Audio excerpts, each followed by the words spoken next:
love if you don't prove it? What's wisdom if you don't use it? What's light if you live in darkness? What's death if you can't hear music? Something I can't imagine. Whoa, what a day of tragic. My God, I need your passion. My spirit longs for attraction. My sins have become captive. My purpose is clearer. Destination is nearer. Looking at the man in the mirror. I keep my head on the swivel so I don't get cracked back by a devil with scissors. You won't stab me in my back. I'm God's child. I'm a son of the Most High. I'm a king's kid. I inherit eternal life. I don't burn bridges. I just clean up on 9-5. Let the worms get them. They gon' eat them inside out. I stay true to myself. I stay true to my girl. She like sparkling bling. Drape her in diamonds and pearls. You a fighter, baby. Girl, you beat that cancer. Wakanda warrior, draped in vibranium fabric. To God be the glory. Increased our territory. And they don't even know we got a real love story. I'ma plant every seed in your soil. Watch you birth me a royal. Girl, you smarter, you loyal. You stand on all of your morals. I'm gone.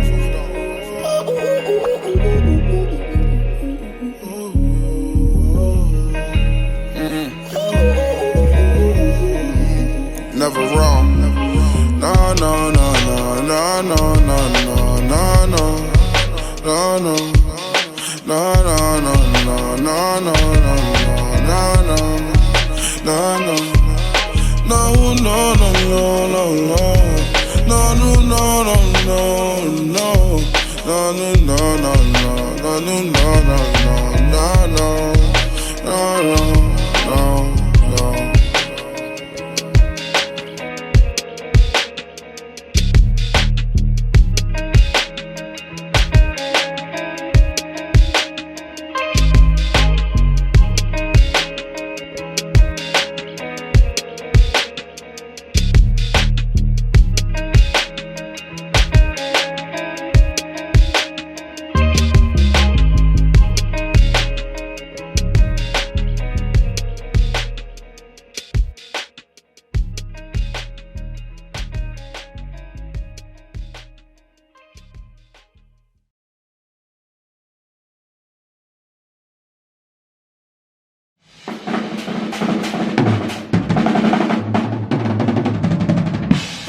I ain't even trying to gas it, but this is history. But let's start from elementary school. Deerfield Park Elementary School of Performing Arts. Let's start.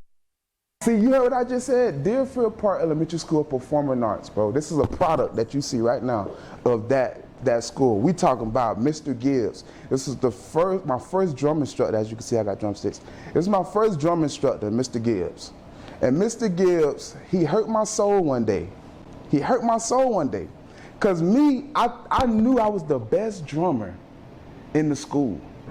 I want to say he's like the top dog when it comes to like teaching students music in Broward, bro.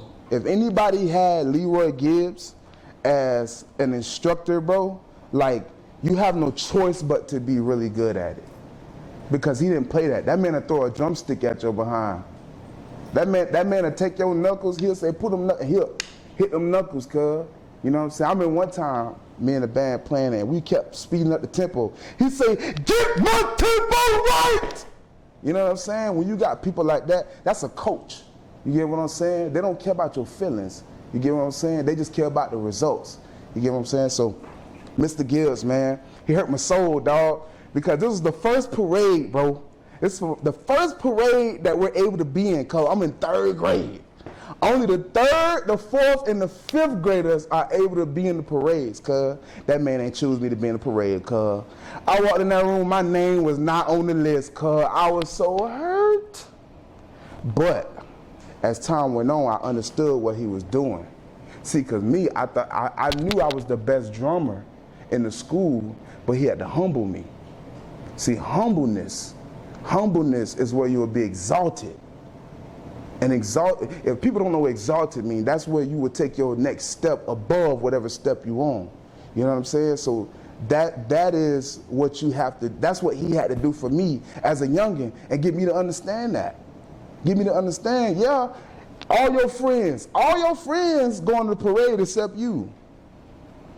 And I know you better than all your friends. Jamal, Quinn, Robert Scott, Wayne Store. You know what I'm saying? All these my dogs. You know what I'm saying? We all were in the band together, all on the drum line. But he had to me understand, bro, if you're gonna lead this drum line, I need you to be a humble leader. I need you to be able to take criticism. I need you to be able to take failure. If you can't take failure, how you gonna win, bruh? If you don't know what it feels like to be smacked in the face, what you smacking somebody in the face for? You get what I'm saying? You got to know what it feels like to be humble in order to be a great king or whatever you do. So that was an amazing lesson that I learned at elementary school. And from that time on, from 3rd, 4th to 5th grade, my boy, from 3rd, 4th to 5th grade, I was the section leader of the drum line. You know what I'm saying? And I hold that. I actually like that accomplishment as a kid, as a child. We talking about 9, 10, you know what I'm saying? We talking about as a jitterbug, you know what I'm saying? So I was in my city, Deerfield Beach, Florida. I'm gonna put them out there. Shout out to the field, 3rd, you know what I'm saying? I love y'all guys. You know what I'm saying? Cat Eyes, I see you, boy. You know what I'm saying? Jamal, I see you, boy. You know what I'm saying? Lucky Victoria, that's my boy. But I ain't gonna start going to names, because then when you start doing names, then they're like, you ain't shout me out, bro. Like, shout out to the whole Deerfield Beach, Florida. I love y'all, for real, I do. But what that did for me, man, I really think that really put something in my mind to just stay humble, man. So from 3rd, 4th, 5th grade, bro, I was the section leader of the drum line, bro. And it was, and it helped teach me how to lead a mass group of kids. It helped teach me how to teach drums, how to teach people, how to be patient with people who want to learn something. Because a lot of times when people want to learn and you don't have any patience, you're gonna give up on them. So you gotta have patience when you're teaching. That's why I'm an educator as well. You know what I'm saying? I used to work at Broward County Public Schools. You know what I'm saying? I used to work at Pompano Beach Elementary School. You know what I'm saying? So I was a TA out there, but you know what I'm saying? I had patience with the students, as well as I understood leadership. So if I seen a student that had some type of leadership qualities, of course I'm gonna put that bug in his ear. Because sometimes kids don't know that they have leadership. They don't know that. They just walking into whatever they walking into. You know what I'm saying? They just do not even knowing, cause they following you. They following everything you do. You know what I'm saying? Like that is something that you have to put in these kids, especially our boys. Especially our boys, bro. Because our boys are falling off, bro. But they read on a 4th grade level.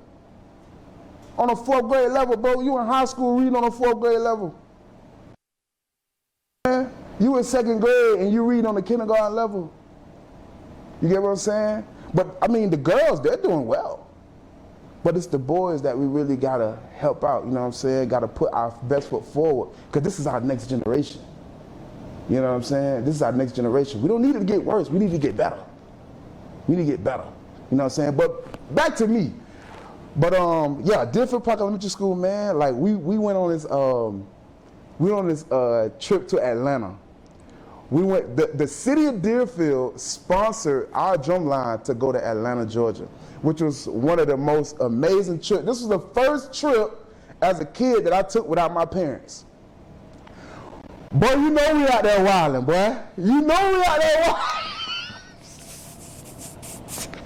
Hey, boy, you know we out there wilding, cussing and can on God, like just doing all crazy stuff, bro. But for the most part, bro, like we really had a good time, bro. We really represented the city well, you know what I'm saying? So they gave us new drums, which was like, oh, like we got new drums. The city bought us new drums. Of course I got first dibs. Of course, I'm section leader. Let me get that. You know what I'm saying? They had they was white. The silver was so shiny, and then the head of the drum was clear. We ain't never seen a clear head drum. We ain't never seen that. But boy, that drum was so tight, boy. We ba ba ba da da da da da da da da da da da da da da da. You know what I'm saying? Like, bro, it was an amazing experience, bro. Like, we had free room service. We was in the tallest Marriott. We was in the tallest. Mr. Gibbs, man, I just think that he was a really, like, dope influence when it came to playing drums. And I don't know. I need to call Mr. Gibbs, dog. I do. I need to call Mr. Gibbs because I haven't talked to Mr. Gibbs since high school. You know what I'm saying? So I need to call and just see how he doing, man. But shout out to Mr. Gibbs. Mr. Gibbs, I give you your flowers. I appreciate you for the knowledge. I appreciate you for all the chicken wings and celery that you used to give me every day when I was in school. When I'm talking about, bro, when I walked in his band room, cuz, and see, I was his star pupil. You know what I'm saying? I was his section leader. Bro used to give me chicken wings and celery almost every day. At least about 3 wings. You know what I'm saying? So, but yeah, man, I appreciate him, man. But I wanna talk about my dad. Cause my dad, since I was a kid, was a big influence on who I am and why I do what I do today. You know what I'm saying? My pops, when I was 2 years old, they saw me pick up a pair of drumsticks, and I actually started playing like a beat, like, and they was like, oh, we know what we got to do for him. We know what we got to put him into. So as I grew up, I saw my pops doing shows. I'm talking about performing. I'm talking about tearing up rooms, cuz. I'm talking about tearing up, whether he in the church or at the club, bruh. It just was his type of presence and his singing, cause he was a singer, and he's a really dope singer now. You know what I'm saying? Like, he really still got it. You know, and I watched him do these things. I watched him be in the studio. I watched him make beats. I watched him learn how to teach himself how to play the keys. I watched him do these things, you know what I'm saying? So growing up and watching that type of influence, I was like, man, I want to be like my daddy. I want to be like my daddy, cuz, you know what I'm saying? Like, I always want to be like my daddy, cuz, like, and not to this day, cuz, but I swear, bro, I talk like my dad. I walk like my dad. Like, damn near dress like my dad. Like, you know what I'm saying? Like, I got more swag than he do, but, like, you know, I took it a little further than him, but he's a huge influence on, like, why I do music. You know what I'm saying? Like, when you hear my music, if you met my pops, it'll all make sense. You would look at him and you would hear him and you would be like, whoa. Like, you'll be like, bro, this man's a spitting image. You know what I'm saying? Like, legit, like, I love my pops, bro. You know what I'm saying? So shout out to Edwin Sr., cuz. You know what I'm saying? I'm Edwin Jr., but everybody call me Barry Bands. But shout out to Edwin Sr., man. So now we getting out of elementary school, and now we got to figure out where we going for middle school. So I had that little shorty, you know what I'm saying, in elementary school who, like, you know, like, I really like this chick, but Mars was like, you know what I'm saying, I don't want to send you to Deerfield Beach Middle because at a time, there was a time in Deerfield where there was a beef going on between the Haitians and the Americans.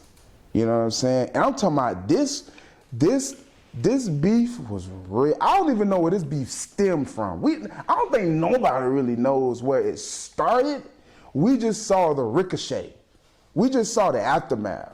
You know what I'm saying? On what it did to the youngins, what it did to the adolescent kids. You know what I'm saying? From the fighting, the getting jumped, the Haitian day. You know what I'm saying? Stuff like that. So, you know, it was, but I'm talking about, bro, like, when I found out one of my homies got jumped, bro, at a carnival, dog, like I see why my mom took me out of that environment. I see why she took me out of that environment, because that type of environment, when you have friends that are a part of it, like people who you care about, you know what I'm saying? Sometimes you get caught in the crossfire. You know what I'm saying? Because you're trying to protect your homie. You know what I'm saying? You're trying to protect your bruh. Now, by you trying to protect your bruh, now the ops, they gonna look at you like, oh, he on that too. So, when we see him by himself, you know what I'm saying? We're going to catch him catch him slipping, you know what I'm saying? So my mom's, she made an executive decision for my future, for what's happening right now, you know what I'm saying? As well as what's going to happen, you know what I'm saying, later on in life, because it built a certain type of mentality within me once I crossed over to Coconut Creek. Now I'm living in Coconut Creek. I'm a kid from Deerfield. When I got to Coconut Creek, bro, that's something that I had never seen. I'm in like 6th grade at this point, bro. I like the palm trees, the sunshine different, like the people seem more happier. Like, I'm like, damn, man, like we talking about luxury cars, nigga. You seeing BMWs and Mercedes and all this type of stuff, bro. Like, I'm a jit, bro. I'm like, bro, like these niggas rich. My mama rich. I like, bro, my mama made it. You know what I'm saying? They be living in an apartment. You know what I'm saying? Like, but just the area itself, now it builds a different mentality. Now my horizon has been expanded.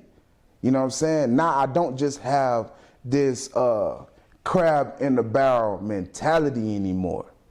Because that's what you see when you in the hood sometimes. You know what I'm saying? You see like, ain't nobody making it out the hood. Man, we all, generations on generations doing the same thing, living in the same house. You know what I'm saying? So then when you go to a more, how would you call it? Progressive, let's say progressive, a more progressive area, it builds a different mentality. So now we get to Lions Creek Middle School. Lions Creek Middle School. But I got there, I ain't never seen so many white people in my life. Remember now, I'm a kid coming from a predominantly black neighborhood. You know what I'm saying? If you saw white people, either it was the cops, either it was FPNL, you know what I mean? Like, it was somebody coming to take something. It was somebody coming to take something or offer you something. It wasn't really like a normal thing to see. So I was around so many different ethnicities as well. So even though I see a lot of white people, I see a lot of Brazilians, I see a lot of Colombians, I see Puerto Ricans, I see black people, I see people from Africa. You know what I'm saying? Like, I see people from different walks of life. And I believe this was the year that they allowed that to happen at that school, because from what I heard back in the day, like, you know what I'm saying, it was predominantly white. So this was like, '06 was like that year where they started like bringing more kids from Deerfield to Lions Creek, bringing more kids from Fort Lauderdale. I'm talking about people from Deep Side, you know what I'm saying? Like, more kids from Kyle City, you know what I'm saying? Collier City, if we're gonna be, you know, politically correct, but Kyle City, because we know where we at. You know what I'm saying? So they were busing more kids from different areas, you know what I'm saying? And it was great, honestly. I learned how to speak proper. I learned proper English, because when you black, you like, why you speaking white? You're gonna say, you know what I'm saying? That's actually ignorant to say. You know what I'm saying? You speaking white when really you're speaking proper. You know what I'm saying? So I learned that, as well as I learned that, you know what I'm saying, other races of women liked me. So I was like, oh, what's going on here? Like, it ain't just the black women. Yeah, I like, okay, I got a Puerto Rican over here, a Brazilian over there, you know what I'm saying? Like, I learned different cultures, you know what I'm saying? I learned how to speak, you know. I didn't learn too much, but mi amor is something that I did learn, you know what I'm saying? I had a little Puerto Rican chick, you know what I'm saying? She taught me that, you know what I'm saying? So it was a great experience. Like, when I first got there, I met these group of guys, bro. I'm talking Nick. I met Pookie, Pasquale Burgess. That's my dog. I met Sonny. It's crazy. I met KJ for the second time. KJ went to Deerfield Park with me, and he was my best friend in first grade. I came back that next year in second grade, and he wasn't there. So then when I get to Lions Creek, I see this nigga on the first day of school.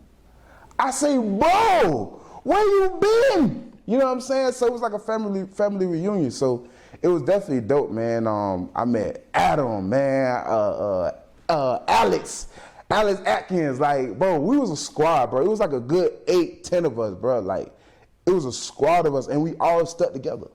We all stuck together, like, from 6th grade, like, on. Like, we still chill together today. You know what I'm saying? Like, Aurelius Burns, you know what I'm saying? Rizzle, you know what I'm saying? Like, we still vibe today, like brothers, you know? Shout out to those guys, bro. So, but Lions Creek, bro, like, there's something that happened at Lions Creek, bro, that, like, that year, this is my 6th grade year, something happened that really, this is the first time I ever experienced racism.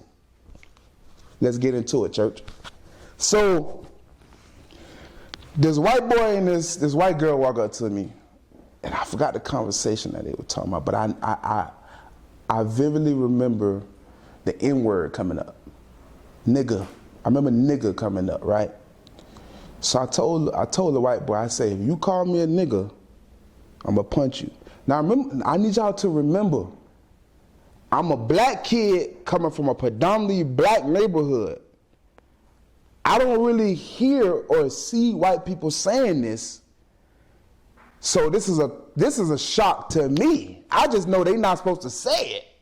That's all I know. This is like 2006. I don't condone violence. I really don't condone violence. But y'all gotta remember, I'm a kid, bro. This is the first time a white person ever called me the N-word. Cause I caught back, cuz. I caught back. I caught back, my boy. I did. I'm sorry, I did. I ain't trying to say I feel good about it, cause I don't. But at that moment, I had to set a presence in that school because it was too many of them white people walking around just slinging this word around like it's just nothing. You know what I'm saying? So we get through that. Of course, they come, you know, principal, all of them come call me to the office and they saying they're gonna do this and that, this, you know, suspend. But my mama say, you suspend my baby, I will have Channel 7 News out here. Ooh, they ain't want that. Not that type of pressure. No. So they gave me detention. They gave me detention. You know what I'm saying? I did put my hands on somebody. You know, whether it was a guy or a girl, you put your hands on somebody. You gotta face the consequences of putting your hands on somebody, which I understand. I take the rap. You know what I'm saying? Because at the end of the day, these are words, and only you can allow these words to affect you in some type of way. That word affected me in some type of way, which made me react, especially I done already told you what I'm gonna do. So now I gotta stand on my word. One thing my granddaddy told me, cuz all you got is your word. Now, as a man, all you got is your word. He told me that, yeah, so hey, pop, you know what I'm saying? Where would you want pop, you know what I'm saying? Let me go back a little bit. Trying to come fight me, cuz. I'm sorry, bro, but I'm in 6th grade. I'm a big jit. I'm big now. But in 6th grade, I was a big, but I looked like an 8th grader in 6th grade. I looked like an 8th grader in 6th grade. So, but I was 160 pounds. I was 160 pounds in 8th grade. I'm sorry. I was 180 pounds because I played for Creek Eagles and I couldn't run the ball unless I was 180 pounds. I couldn't run the ball unless I was 180 pounds. So I used to like be between 179, 180. So I'm a big jit. And I'm standing tall, bro. My daddy always taught me to stand with your back straight and your chest out and your head up. So even though, you know, that's just how I was. Bro, them jits weren't trying to fight me, cuz. I'm too big, bro. I'm slinging everybody. I'm not even gonna hit you. I'm just gonna keep slinging everybody, throwing everybody, cuz. I got stamina now. Don't get it twisted. You feel me? And of course I have my dogs with me, so they not finna just let nobody just, you know, jump me like that. You feel me? So, but they tried to give me the attention. But this the catch. That same day I had detention, I was on the AB honor roll. 3.9 GPA. So now they're looking at me like, wait a minute. This kid is on the AB honor roll and he getting it, what? Bro, I lie to you not. before the day was over, they called me. They say, hey, we're going to just, you know, get rid of your detention. You know, just please don't let it happen again. That was my first time encountering some type of racism, cuz. You know what I'm saying? Like, but I like everybody. I'm a very likable person. I don't judge people by the content of their skin. I really don't. I judge you by your character and what come out of your mouth. That's what I judge you by. I judge you by how you move and what you say. You know what I'm saying? So, but shout out to Lions Creek, man.